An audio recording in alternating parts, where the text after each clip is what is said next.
आदरणीय व्यासपीठ आणि आज वन विभागाच्या माध्यमातून हा जो बिबट मानव संघर्ष हा कार्यक्रम घेत आहात. आता सरांनी कुत्र्याची एकदम उत्कृष्ट माहिती दिली, हायड्रोफोबिया. आता खरं तर बिबट्यापेक्षा मी कुत्र्याला जास्त आवडतो. एक वेळ तो बिबट्या परवडला पण तो कुत्रा नाही परवडला. त्याच्यापेक्षा मला आता दुसरा डोस भेटला तर जास्त वेळ घेऊन आला कारण सगळे गोल झाले. ठीक आहे, काय म्हणायचं, एखादा पिक्चर असतो ना, पूर्ण पिक्चर 3 तासाचा असतो. तो पिक्चर सर्व आपण पाहत चालतो, पण त्याच्यातला एखादा सीन असा असतो तर त्याच्यामुळे पूर्ण पिक्चरची स्टोरी समजत नाही. काही गोष्टी आयुष्यातल्या अशा महत्त्वाच्या असतात, काही माहिती अशी महत्त्वाची असते जेणेकरून ते आपल्याला पुढे भविष्यात कामाला येते. आता सरांनी बिबट्याची पण उत्कृष्ट माहिती दिली. बिबट्या आपला जुन्नर तालुका आपत्ती घोषित केला. बिबट्याची संख्या वाढत चालली. आता कदाचित मला वाटतं 1 महिना झाला वनतळामध्ये बिबटे गेले, त्याच्यानंतर आपल्या गावात परिसरामध्ये बिबट्यांची संख्या कमी झाली. ठीक आहे, काय हरकत नाही. मानव बिबट संघर्ष चालू राहणार, आपल्याला त्याच्याबरोबर सहजीवन जगायचं. तर आता बिबट्यापासून आपण रक्षण कसं करणार, काय कसं करणार हे सगळ्यांना माहिती असं. आपल्याला रोज तो बिबट्या दिसतो, गाडीवरती चाललोय, पुढे शेतामध्ये चाललो, पण ती गोष्ट एक लक्षात ठेवायची. ज्यावेळेस आपल्या परिसरात जो बिबट्या दिसतो तुम्ही वारंवार पिंजऱ्याची मागणी करता येणार. ती पिंजऱ्याची मागणी आपल्याला काय होतं नाही, ती आपली चुकीची मागणी असते. त्याचं कारण सांगतो, एखाद्या परिसरामध्ये जो बिबट्या वावरत असतो तो त्या ठिकाणचा स्थानिक असतो. ज्या पद्धतीने आपण असतो त्या पद्धतीने तो स्थानिक असतो. आणि जेणेकरून आपण जर पिंजऱ्याची मागणी केली, त्या बिबट्यासाठी तो ट्रॅप लावलेला असतो. त्या ट्रॅपमध्ये तो बिबट्या पकडला जातो आणि त्याच्यानंतर तो बिबट्याने वन विभाग घेऊन जातो. ती जागा मोकळी झाल्यानंतर त्या ठिकाणी दुसरा बिबट्या येतो. त्या दुसऱ्या बिबट्याला त्या जागेची माहिती नसते. थोडक्यातच आपण एखाद्या नवीन शहरामध्ये गेलो, आपल्याला गल्ली बोळाची माहिती नसते, आपण तिथं नवीन असतो. तसं ते दुसरा बिबट्या आलेला असतो ना, तो थोडा आक्रमक असतो. तर परिस्थितीची माहिती नसल्यामुळे तो कदाचित आपल्यावरती हल्ला करतो. आता काही दुर्दैवी घटना झाल्या, काही जीव गेले बिबट्याच्या हल्ल्यामध्ये. परंतु असं नाही, माणसाची पण त्याच्यामध्ये काही थोडीफार चूक असते किंवा वन्य प्राण्याची पण असू शकते. तो विषय वेगळा, चला जाऊ द्या. आता बिबट्याची माहिती झाली, सरांनी कुत्र्याची माहिती दिली, थोडी सापाविषयी थोडी वेगळी माहिती. आता मी सर्व मित्र म्हणून पण मी वन्यजीव म्हणून अभ्यास पण काम करते.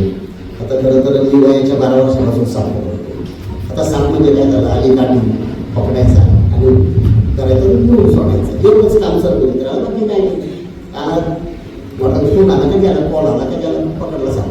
परंतु आता साप मारायचा का नाही, त्याचं कारण तुम्हाला अत्यंत महत्त्वाचं सांगतो.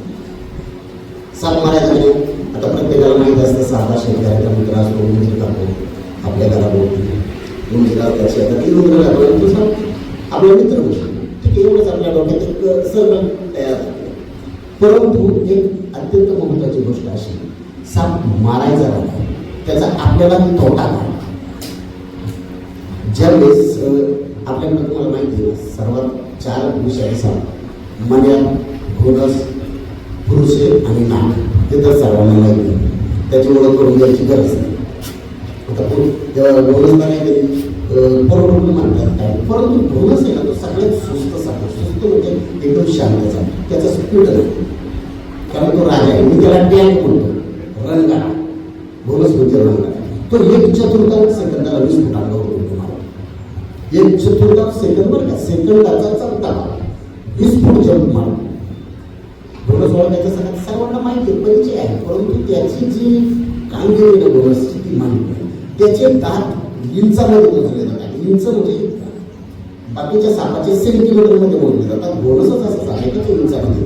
आता तो मारायचा का नाही, उंदीर खातो म्हणून तर आहे, तुझा शेतकऱ्याचा मित्र साप आहे, परंतु मारायचा का नाही. तर थोडं सायन्समध्ये बात करा, थोडं वैज्ञानिक दृष्टिकोन सांगतो त्याचा.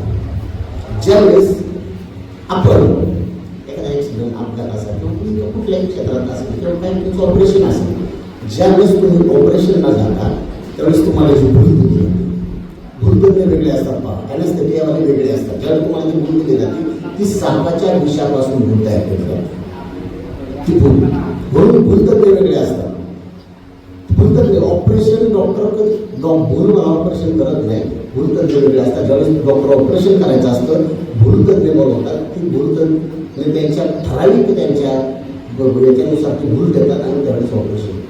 भूलतज्ञ काय असतात, तर ती भूल जर तुम्हाला जास्त झाली तर माणूस पुन्हा जिवंत होत नाही, कारण तो त्या जागा म्हणून ती भूल सापाच्या विषयामध्ये त्याचं प्रमाण असतं त्याचं. दुसरी गोष्ट, आपण ज्यावेळेस आपल्या टेस्ट टाकली, आपण दवाखान्यात जातो, ज्या पेनकिलर गोळ्या देतात ना वेळ नसेल, उदाहरणार्थ कॉम्बिप्राम असेल, तुमची अजून अदरवाईज बऱ्याचशा गोळ्या आहेत, तुमचे डेक्सोना कोकासेट, त्या अशा बऱ्याचशा गोळ्यांमध्ये सापाचा विष वापरला जातो. ह्या विषयामुळे तुमची वेदना कमी होते आणि ह्याचा परिणाम आपल्या शरीरावर होतो.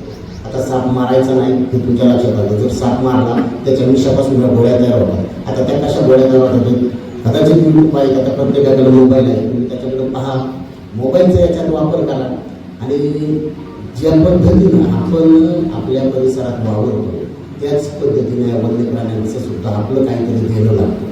आपण आता समजा आपल्या परिसरात बिबट्या आहे, आता कदाचित एक बाळगामध्ये मला मोठं बिबट्याचा एक अनुभव किंवा मला तुमचा स्वतःचा अनुभव मला सांगा असेल. ज्यावेळेस आपल्या शेतामध्ये जे पाण्याचा बारा असतो, आता आपण ते पाण्याच्या बाऱ्यात जातो, आपल्या परिसरात बिबट्या आहे तुम्हाला माहिती, तिथं कदाचित ते बारा बिघडून असेल, ते पाणी पिऊन जात असेल, परंतु प्रत्येक माणसाला एक विशिष्ट प्रकारचा सेंट असतो, स्मेल असतो माणसाला प्रत्येक.